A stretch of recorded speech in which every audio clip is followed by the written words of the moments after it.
Japan दुनिया का Why ऐसा are people मुल्क working है so hard and जहाँ can't it be सबसे fixed? ज्यादा काम किया जाता है।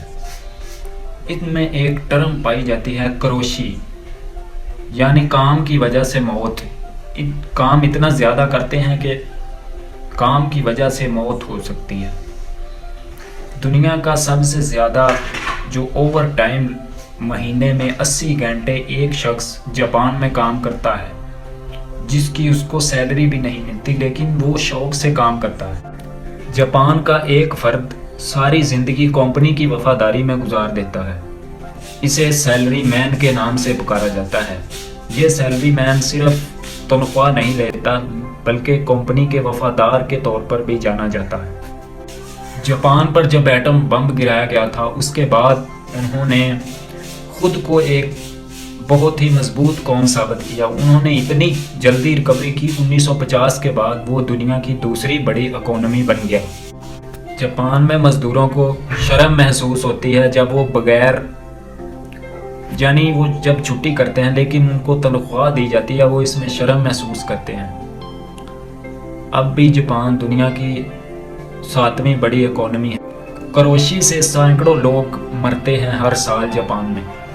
इनमें हार्ट अटैक, स्ट्रेस की वजह से हार्ट अटैक और फांसी, खुदकुशी और फांसी जैसे हालात पैदा होते हैं। डेंसिटी कंपनी की एक एम्प्लॉय ने खुदकुशी कर ली थी काम में स्ट्रेस की वजह से।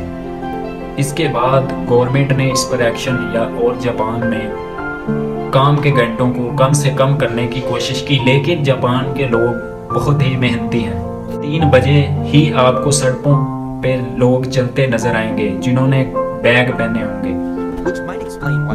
इसीलिए जापान की आबादी कम हो रही है, बढ़ने की बजाय कम हो रही है। 2015 में इसकी आबादी 127 मिलियन है। शरह मवाद के हिसाब से इसकी आबादी 2065 में सिर्फ 88 मिलियन रह जाएगी, यानी आधी रह जाएगी, क्योंकि काम इतना ज़्यादा करते हैं। ज़्यादा काम की वजह से जापान में लाखों लोग बाहर के मुल्कों से, अब्रॉड कंट्री से काम करने के लिए आते हैं। मज़दूरों की शॉर्टेज की वजह से लाखों लोग जापान में अब्रॉड कंट्री से काम के लिए आते हैं।